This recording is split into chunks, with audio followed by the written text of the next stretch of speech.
Hey there, Dave here, along with Chris and Jordan. Welcome to Dumb Money. It's so good to see you all with us this morning or this afternoon. God, I don't even know what time it is. Chris is just in his closet right now.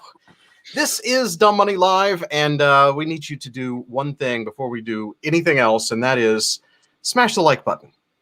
Helps the YouTube algorithm, helps people figure out that we're on right now. How are you guys doing? Anything else, and that is... How am I doing? I'm hearing myself. How am I doing? That was my fault. Yeah, how are you doing? Not good. Not good. Not good. I just been in, I felt so good yesterday because I spent all day yesterday like catching up on our Discord channel.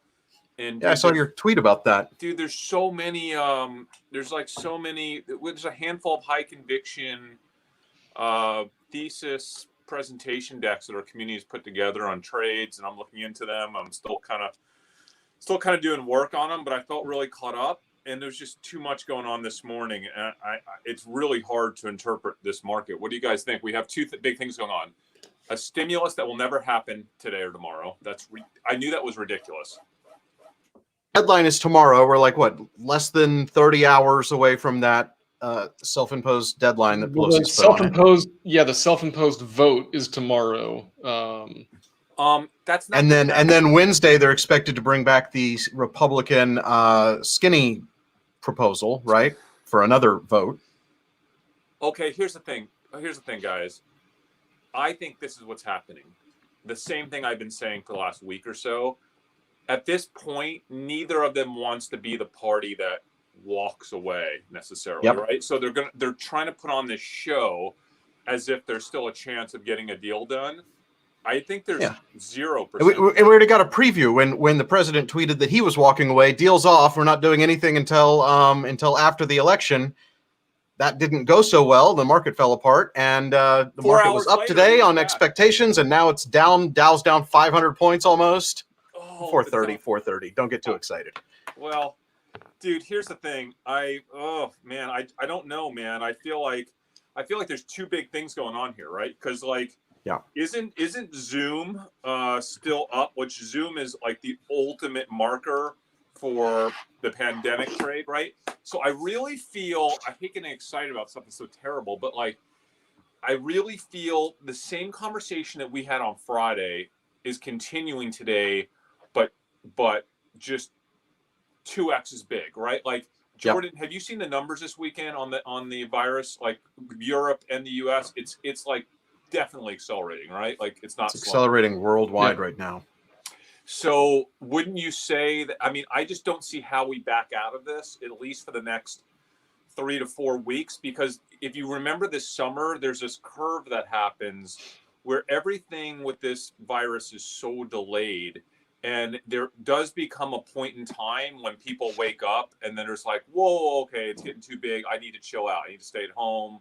I need to like not do stuff. I need to be careful.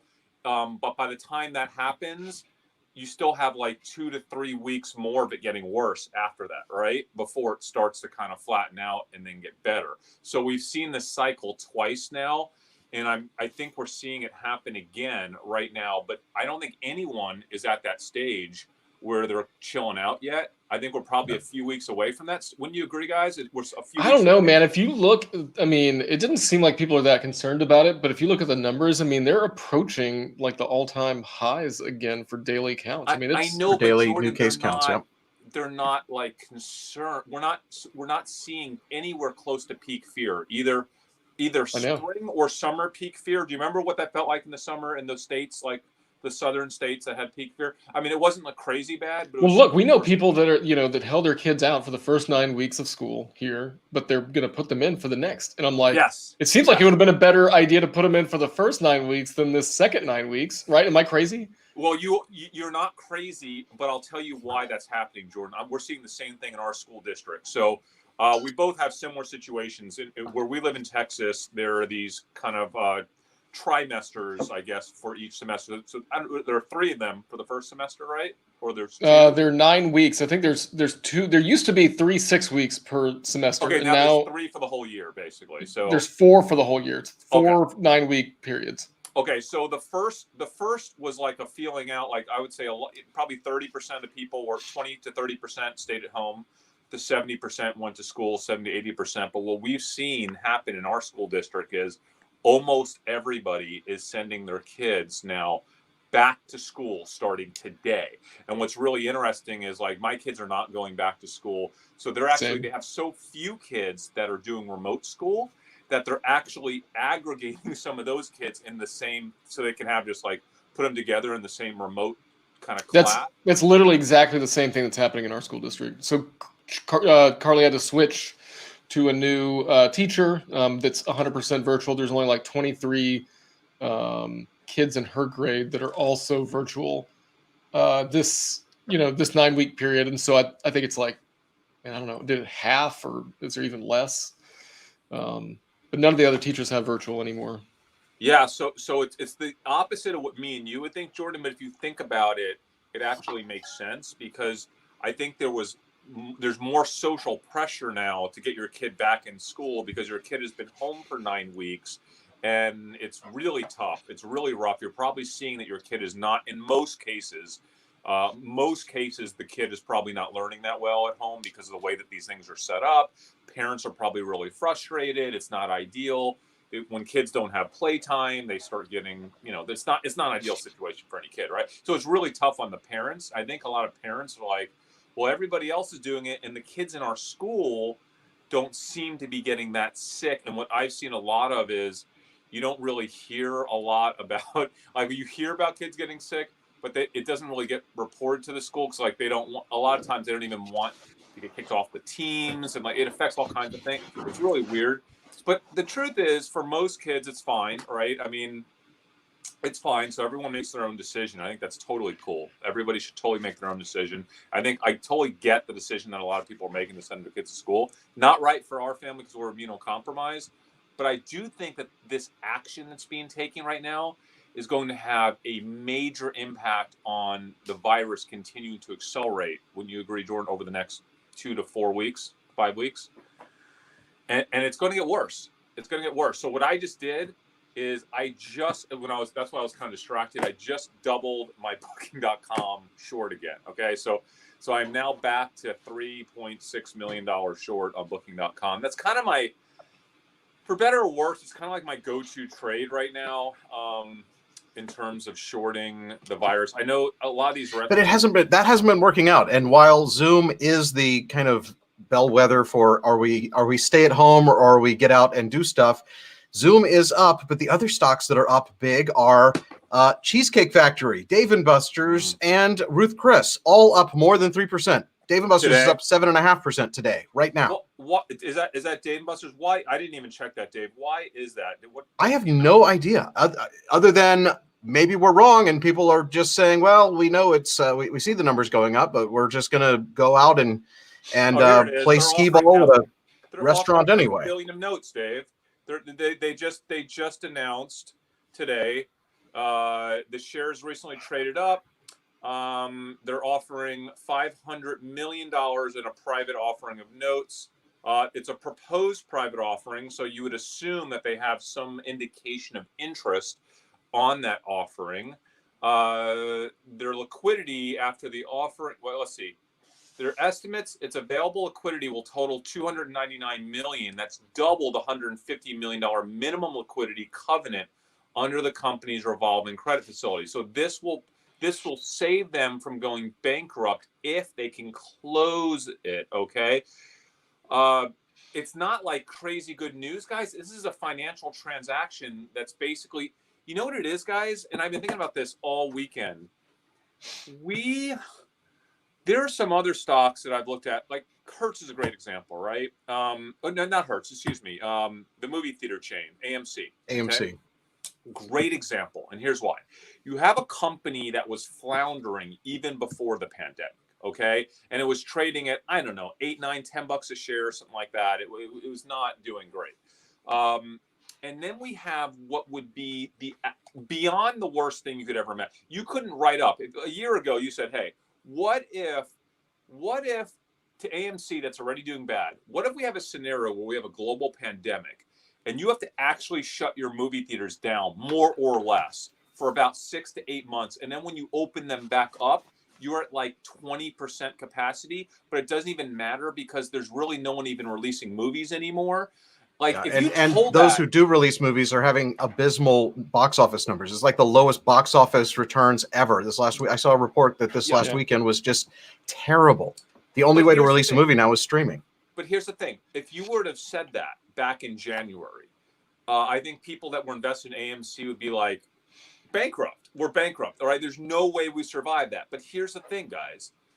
At the same time, as we know, there is so much liquidity in this market and so much access to exactly what you just saw today with Dave & Buster's, right? And the same thing is going to happen with Ruth Chris.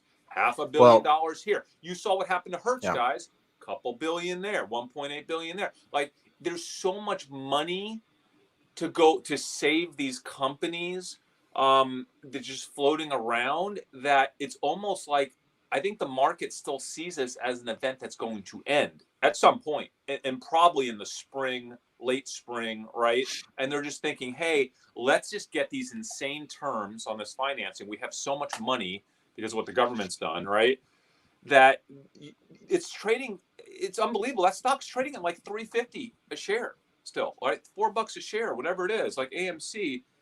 I just don't. It's amazing that it's only down 50%. Yeah. And those other apparently those other restaurant groups, the only news I could find is upgrades by analysts. So it's all just fake. There's nothing changing about their business. They're not a better steakhouse all of a sudden. They're just potentially going to get some additional debt financing or something. The other thing is, you would think that if the pandemic trade was on, that Amazon would be up, and it's down a couple percent. It's down more than. Well, I think down more than the I NASDAQ. think I'll tell you why, Jordan, and this is what I think this little episode is going to be all about, is that these two things are conflicting. Because yes, even though it does well from the pandemic side, it doesn't do well now that the market is coming to realization right now in the last hour or two. Yeah, we're probably not going to get a stimulus, right? So like Amazon benefits from stimulus. Okay, they benefit from stimulus. They benefit from the pandemic. The pandemic's getting worse, so they benefit from that. The stimulus is not going to happen right now. It's not going to happen now, like right this second.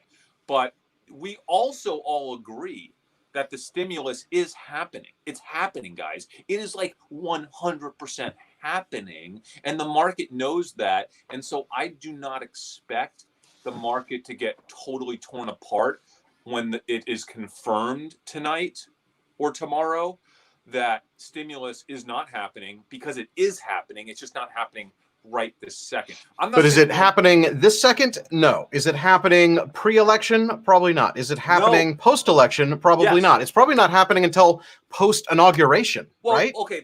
So that's why would anyone do anything after an election? That's possible. It's possible that it could happen post-inauguration, but it's more likely, I think, to actually happen post-election. But it could be late. It could be January. But here's the thing.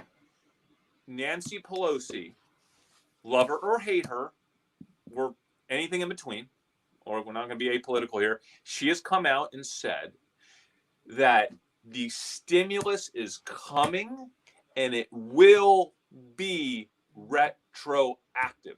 Okay? It will be retroactive. And that word, retroactive, is a really important word, because the truth is that I think most economists are looking at this market right now, and I think the whisper is, it's bad, but we can get through a few months. Like, we can get through it, right? We can get through it. So if we can get through the next few months, and then you have a mega stimulus that is not just mega in size, but also pays you backwards, which is what will happen if the Democrats win, which I think the polls are still leaning in that direction, then you're talking about a true mega stimulus package, a stimulus package that this can drive this market just nuts, okay?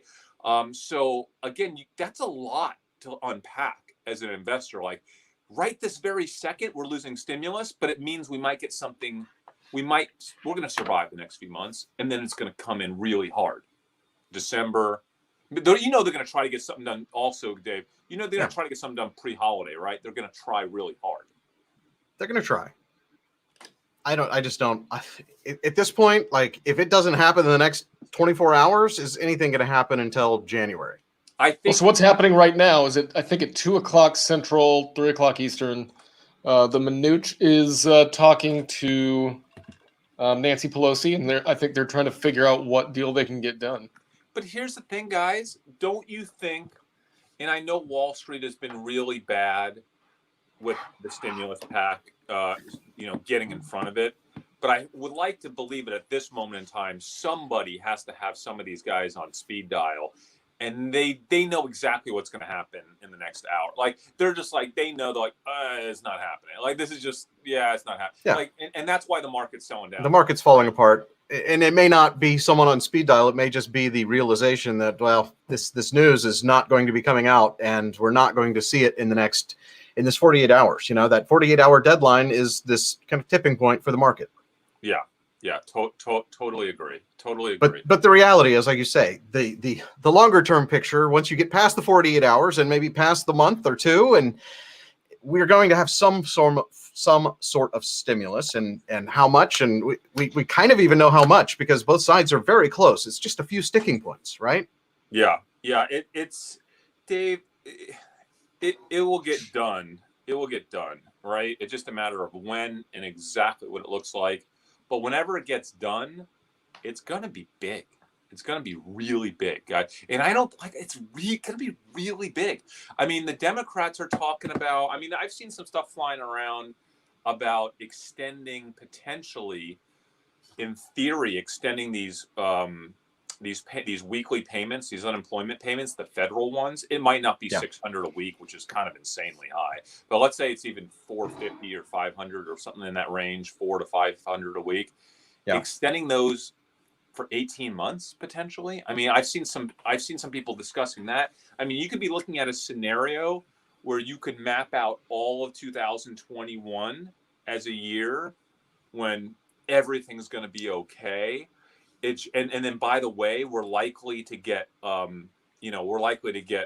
the end-ish to the pandemic, hopefully with these vaccines and with people just getting back out there. And you could have this really weird scenario where we have all the stimulus plus, because you can't pull the stimulus back that quick, right? You have the stimulus. Imagine this, you have the stimulus out there, and then you have a full reacceleration of the global economy. Could you even imagine what that would do to the market? Yeah, the rest of the world is starting to pick up again. We were talking about movies earlier. I saw that I think the Chinese box office is going to beat North America for the first time in history. We saw that Japan had a $44 million, converted to US, it's $44 million, and our big opening weekend was like $3 million for the Liam Neeson movie. So, like, other countries have figured it out, and if we have a stimulus and the rest of the world starts cranking, and it's going to be big things for the kind of companies that I'm in, regardless, which is like the Apples and domestically Amazon, and Amazon has a bigger world footprint than they used to. Mm-hmm. Yeah, and when it comes to you're talking about the $600 unemployment extending, we know that the skinny version that was what, $300, and that was retroactive to when it happened, but only continuing through the end of the year. Yes, correct. But that's not even in every state, I don't think, has taken advantage of that. Listen, guys, I just know this thing's going to set the market. And here's the issue with shorting Booking.com, which is what I did. And here's the issue with continuing to short to a smaller extent, way smaller extent, Dave & Buster's and Ruth Chris, which I'm also shorting really small, is that I think the investors that are putting in this money, right, are thinking, okay, they're on the down and out. I get that. But the truth is, if we give them the money, they will technically survive until April, May of next year, June of next year. Mm-hmm. And there's a very high likelihood that by then they will come out of the woods, they'll be open. We're going to get some sort of reacceleration of normalization, right? And that these places will thrive at that point, and potentially, at least if you can minus the dilution, get kind of back up to their same levels, which would be a substantial jump from here. Substantial, right? So it's kind of dangerous playing this game, and I'm playing it for a very short period of time. I'm looking at these trades day by day, these short trades. They're kind of, by the way, they're hedges for me, right? Because I'm so long. I think people need to realize that. By the way, we're not financial advisors, so please don't try to interpret what we're doing and do it for yourself. Your risk tolerance is different than ours, guys, and we're very different mindset. So please make your own decisions and do your own research. But for me, it's really just a hedge because I'm just so long. Yeah, and I have no short positions right now, and I'm still long in all of my core holdings. I don't have any speculative trades on right now. I feel like the best place to be right now. I know, Jordan, you've been in this place pretty much all year, which at times has hurt you because this has been such a weird year, right? But you've been in I think more of a place where most investors sit, which is comfortable, meaning you're not overextended. You've kind of you have some extra cash prepared if you want to go in deeper, if something does shake out in the market, but you haven't made a lot of dramatic, you don't do the day in, day out changes, right? So how are you feeling as someone that just has I would call it a balanced, relatively conservative portfolio without any leverage? Are you just kind of ride it out for the next 60 days? Yeah, I mean, I'm not really, I don't see a dramatic shock that's going to send the market down 40%. And if I see that, then maybe I'll make some changes. But right now I like the things that I'm in. The only thing that I really own that I'm nervous about is Peloton, because it's probably just because it's grown so much that it's actually my largest position now. That's the only thing that really worries me. I mean, the rest of the stuff is all pretty normal. I mean, Amazon's riding pretty high, and that's another large position for me. But everything else, I mean, little things here or there will happen. I'm not really all that concerned about it. I'm still sitting on some cash where I could go deeper in some things that have, if we get some more opportunities, then I'll be buying. Like the travel stuff, hopefully at some point. I did have this pretty large hedge on my Peloton, 2,500. Basically, of my 35,000 shares, I had 25,000 of them through put options till November, third Friday. And I took off 5,000 of those shares today. And now I'm only hedged 20. And the reason why, Peloton was down today, as no big surprise, but it snapped back pretty quick. And I thought that snapback was interesting. And it showed me that there really is a really nice support for Peloton, considering the bad news that's come out in Peloton between the lawsuit, the recall, and now no stimulus potentially. I think, again, Peloton, you got to remember, just has that tailwind of the pandemic. And it really is right up there with Zoom, right? Zoom, Peloton, these are the companies you think of that are the biggest beneficiaries of the pandemic. And unlike Amazon, Jordan, Amazon does well in the pandemic, but it does really well when people have more money to spend, because Amazon can basically sell you as much as you want. Yeah. Peloton really can't sell you any more than they're capable of making. And they're already sold out now almost through the holidays, right? So there's almost like a scenario with Peloton where they're kind of just done for the year. They can't sell more than this.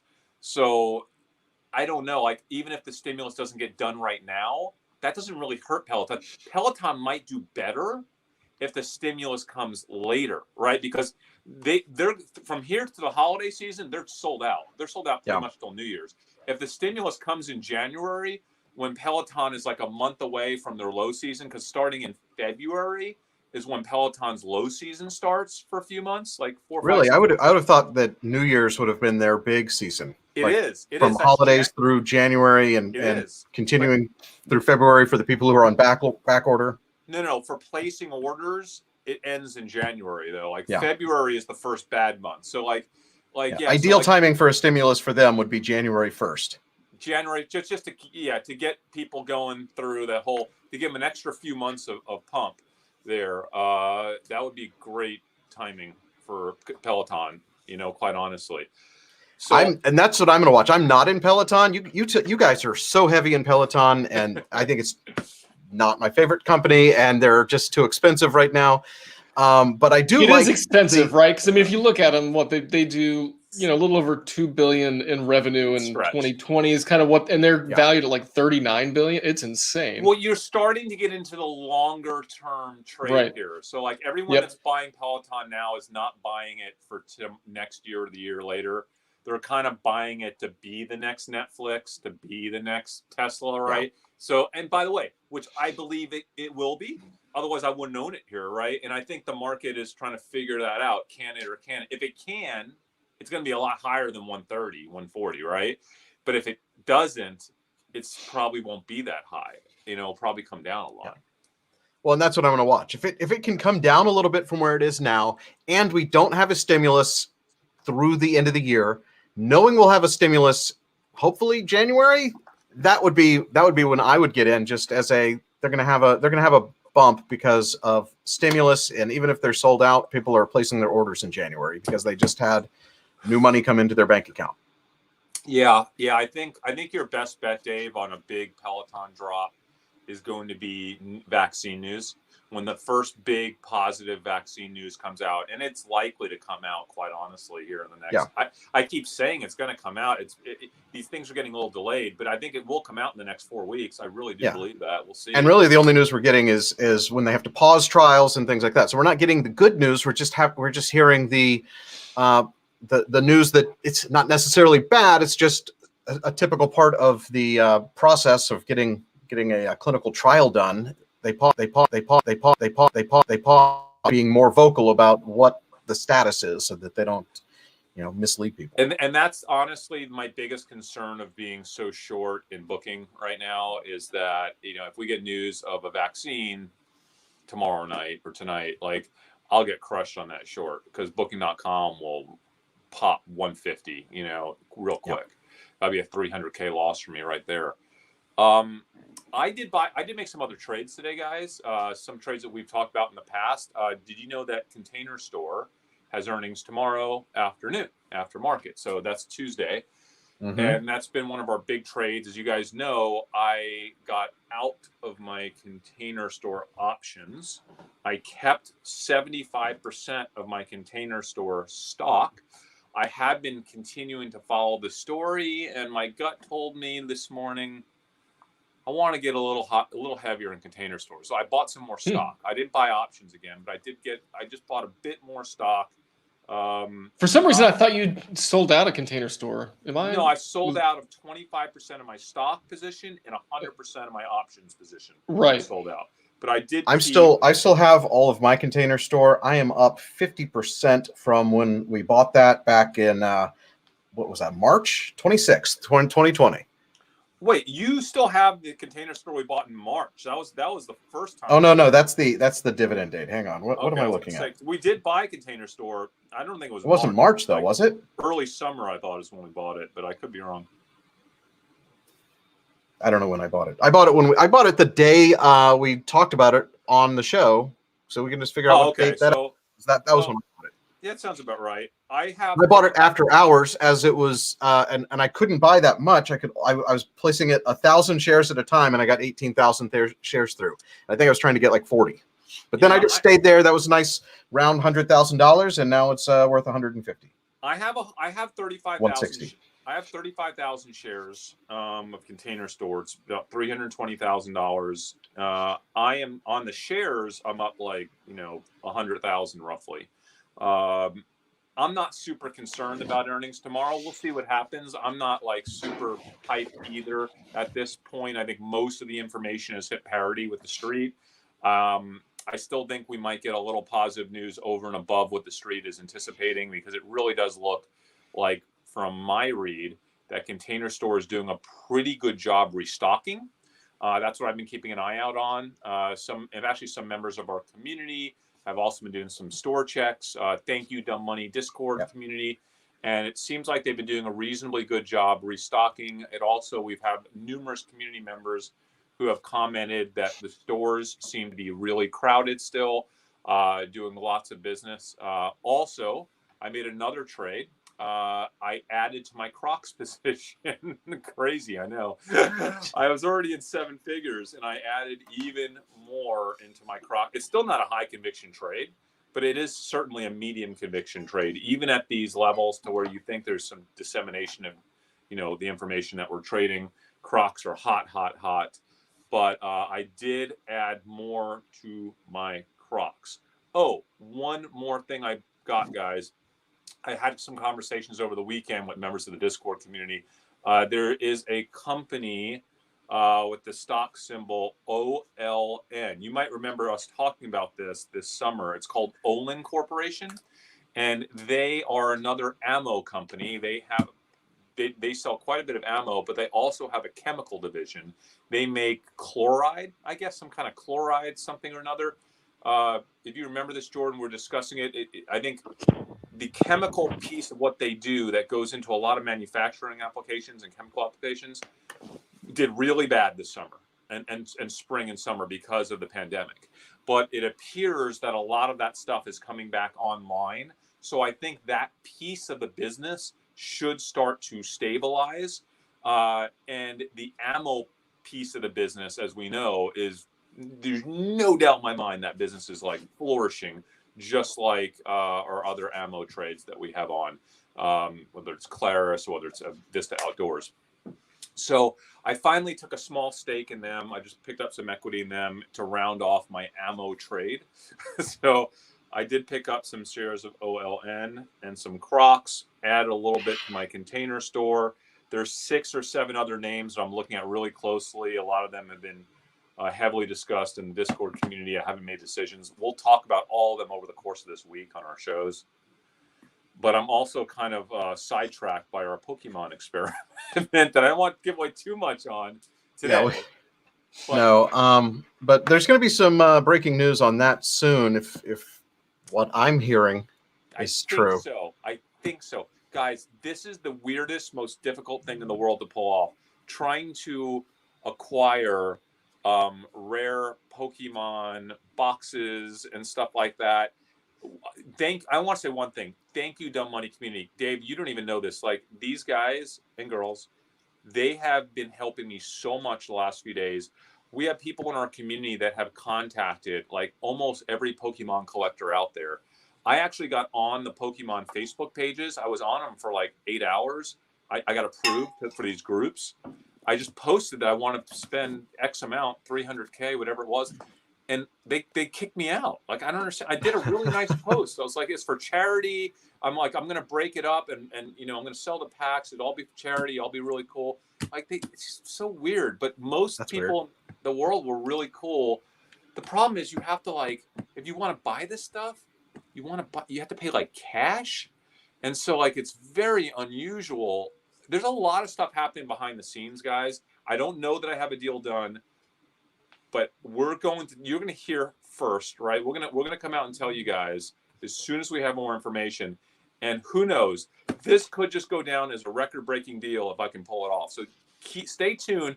Definitely, if you haven't hit the notification bell on our YouTube channel, please hit it, because we just might come out at any time and release what could be just record-breaking news for the Pokemon world, right? Yeah, didn't we just do one on Saturday, like randomly? That we were trying to figure out how to do this, and we needed to talk to the audience to try to round up some Pokemon boxes, not just any boxes, like first edition 1999, sealed, authenticated, never opened.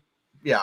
God, you know what? I can't believe how many people I have thrown crazy big offers, record-breaking offers out that were like, nope, sorry, not gonna do it. Sorry. Not only no, but good luck. Like, I'm like, what? Like, I'm offering you so much more than what was the record 4 weeks ago.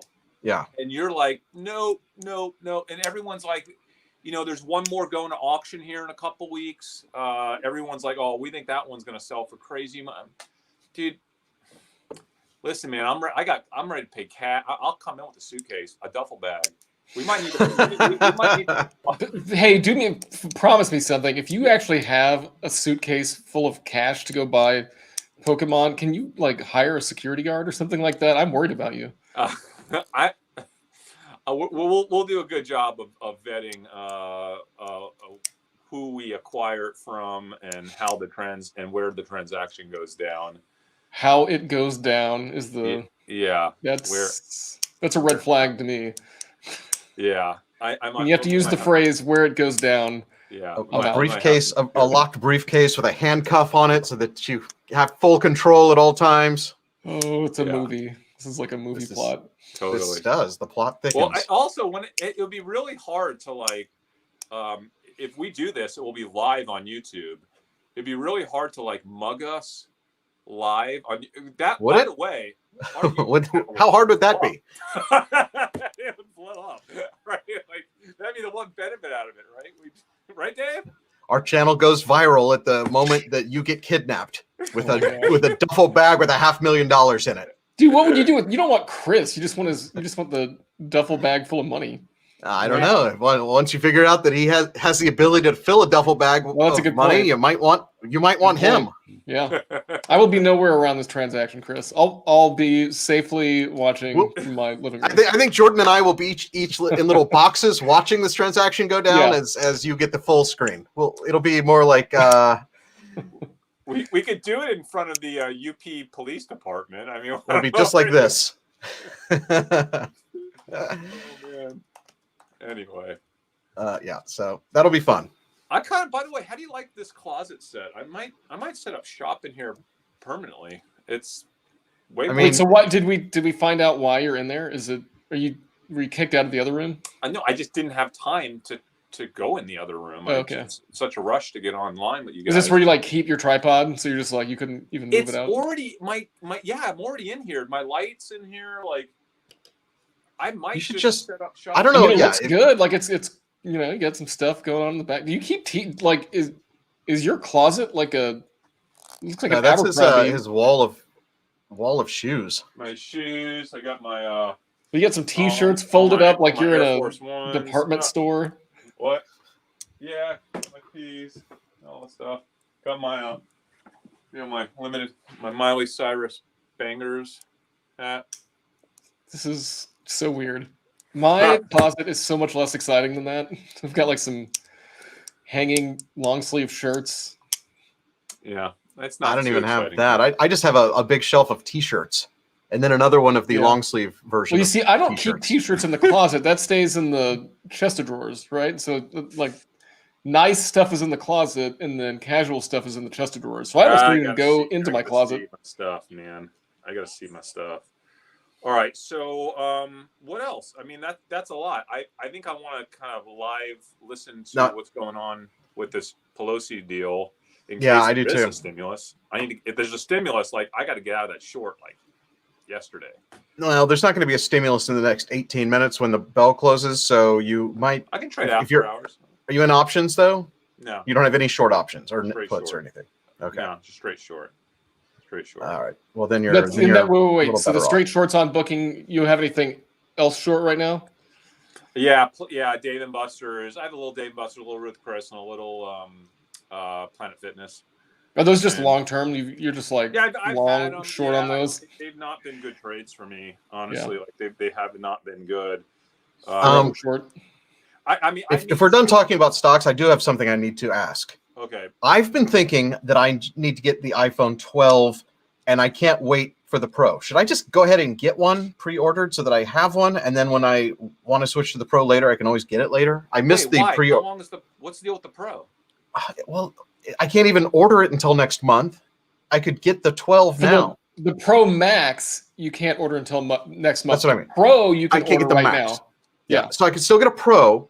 The whole reason to get the Max is the bigger screen, which I don't really need, but the better camera, which I really do want, right? Wait, so why would you buy a fill-in phone? No, you can't do that, Dave. Why would you buy a fill-in phone?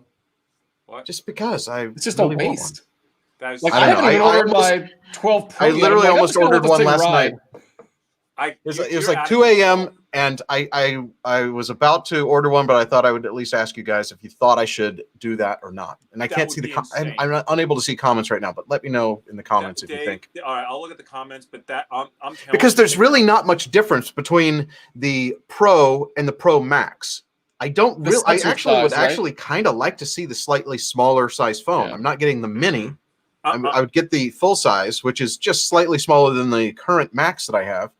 No, Max, Pro Max. Everyone's like Pro Max. Yeah, Pro Max. Got to get the Pro Max because we need the All right. camera, and your eyes aren't getting better, every year. So Oh my God, you have no idea. I was filming a video over the weekend, and I could not read the fine print on the back of a card. I actually had to pull my phone out to read it so that I could tell what it said. Yeah, no, you need the Max, buddy. You got to get the Max. You got to get. See, I've decided to wait until they make the Chewbacca case for the 12 Pro. Okay, now here's the other question. I You go with the gold every time. Chewbacca case. But you go with the gold phone. I actually think this gold phone for the first time is the right shade of gold, the right shininess of gold. The back is not white. It's kind of a cream color. I might actually go for the gold phone. Well, that's what but I don't rock a case. Too. I know you go with that, but you put a case on your gold phone. So I'm considering. When it comes out, it looks awesome. But this one has that cream color too, I think. Yeah, this is like a cream on the back and then gold. Yeah, but you don't even know because you keep it cased. Gold and cream. Yeah, because I'm dude, I literally fell off a bicycle today, and if I wouldn't have had it in a case, it would be shattered, like with glass embedded into my back. Yeah, well, that's not a good look.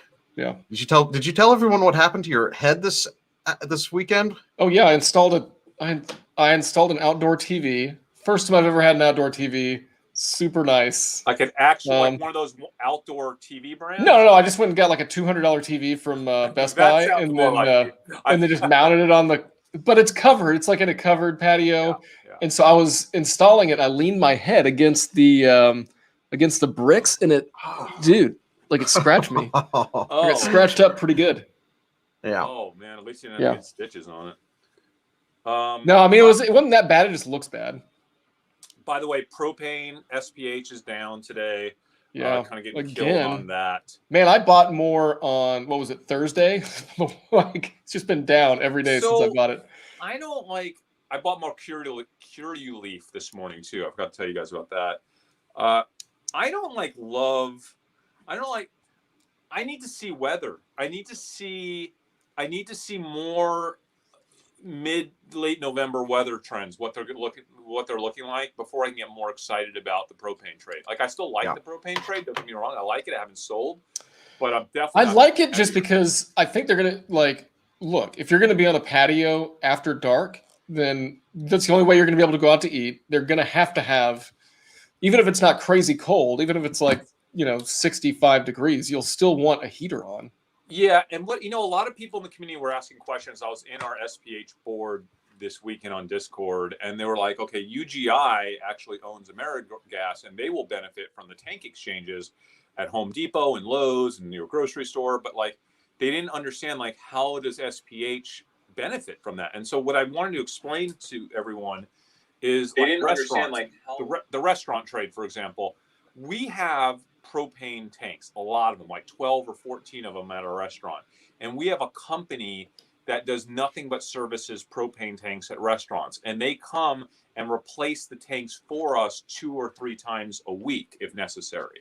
Now that company, I'm going to assume, and based on my research, they would be a customer of Suburban Propane Partners. So that company probably has a really large propane tank out in the middle of the country where they're located, and they keep all these smaller tanks, and they're refilling the smaller tanks from the bigger tank that is supplied by Suburban Propane Partners. So that's how kind of SPH benefits from restaurants and retail that use propane that are being serviced by these middle dealers, right, that are then being serviced by SPH. So I just kind of wanted to make that clear.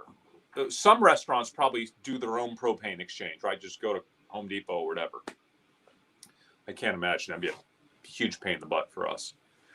By the way, my restaurant was broken into last night. What? No. Yeah. What happened? Well, I guess you just told me what happened. It is not good. They busted through the front door. They put huge holes in our office door, trying to just bat. They must have had a bat just bashing through our office. Oh, were they door. Trying to? Do you don't keep cash there though overnight? No, you have a safe bolted to the floor if you have anything in there. First of all, we don't really keep anything there anyways. But it's now we're having to put on a new door there, and we're doing a metal door there. We're having to replace our front doors, which were very expensive. That's an expensive door. Yeah, that was a glass door with the inlaid metal and beautiful custom door, job. Yeah, beautiful door.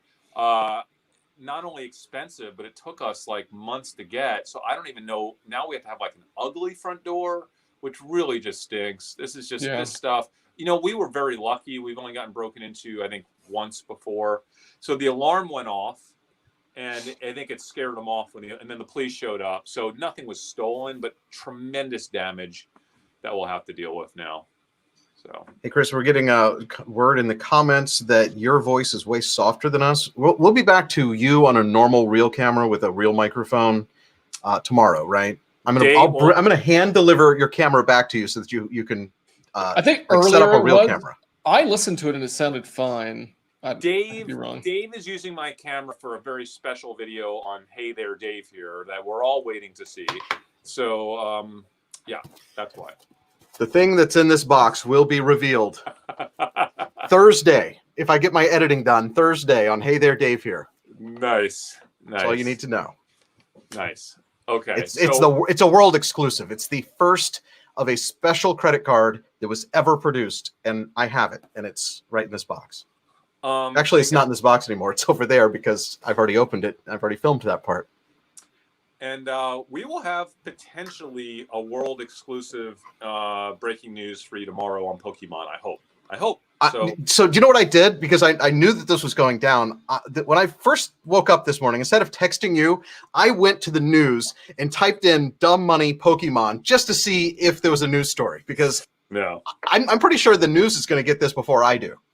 Probably. This is like record-breaking stuff. Maybe, but it's not necessarily a done deal like that. There's a lot. No, I know you. If you can work it out, it will be though, right? There's a lot of pieces that have to come together. Yes. So if you go high enough, it will definitely be a record-breaking, right? Well, yes. In your negotiation, if you lose the negotiation, it will break records.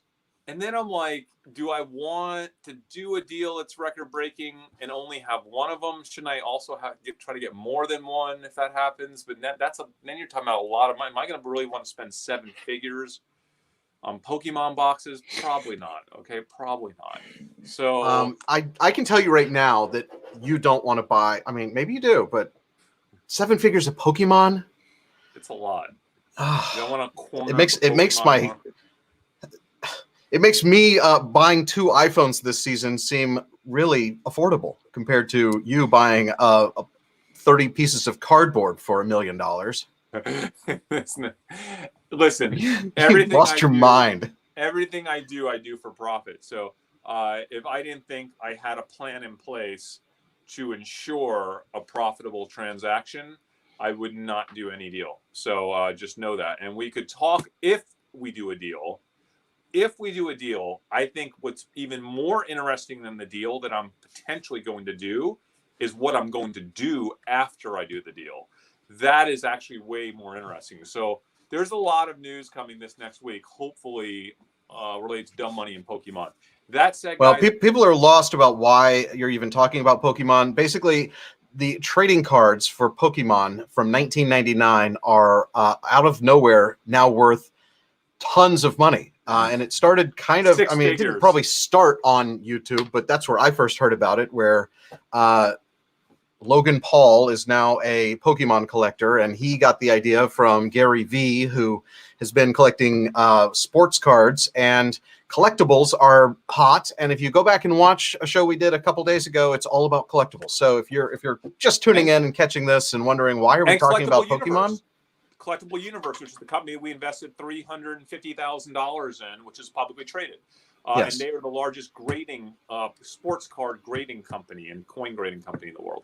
So go back and look for the thumbnail of it's Chris, I, and a Charizard lizard fire-breathing card, and we both look shocked. So look for that thumbnail, and you'll find out what this whole thing is about. Yeah, Chance the Rapper broke Logan's record, and who knows what's going to happen the next. If Dumb Money, so maybe we'll see. If Dumb Money beats Chance the Rapper, was it Chance the Rapper who did it? I thought it was someone else. Chance the Rapper, I think, he paid $220,000 for a Charizard card. That was at auction. That was 6 days ago. So the market keeps getting higher and higher and higher. And your thesis is that it's going to keep getting higher because the supply of these is very limited, and the people willing to sell them is even fewer. Like the guy in Vegas who has all of these like mint conditions PSA 10s. If you don't know what a PSA 10 is, just go watch Logan's video.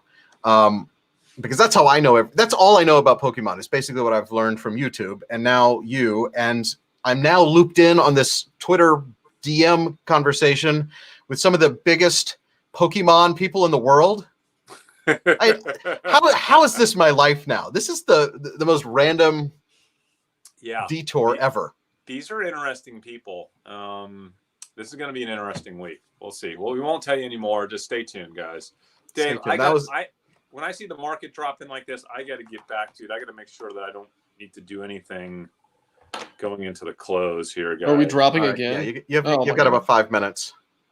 Are we? No, I mean we're still. We've just steadily gone down. The Dow is down 430. The S&P's down 60. The Nasdaq's down 200, and that's all in the 1.5 to 1.25%. So it's not a 2% day is not a 5% day. I can't believe Booking.com is only down $14 right now. I really can't believe what's only down $14. Booking.com. It's shocking to me. So Booking.yeah. Anyway, all right, guys. All right, that's going to do it for us. Thanks for tuning in. We will be back here tomorrow with even more fun times. Same channel, same places you can find us. What else do I'm just stalling as I find the button to push. So thanks for watching. We're Dumb Money. Go to dumbmoney.tv if you're looking for all the other places. If we know you're watching us right now, but if you want to watch us in other places or talk to us through the Dumb Money Discord channel or any of that good stuff, dumbmoney.tv is the place to find all of that. Thanks so much for watching. We're Dumb Money. We will see you tomorrow.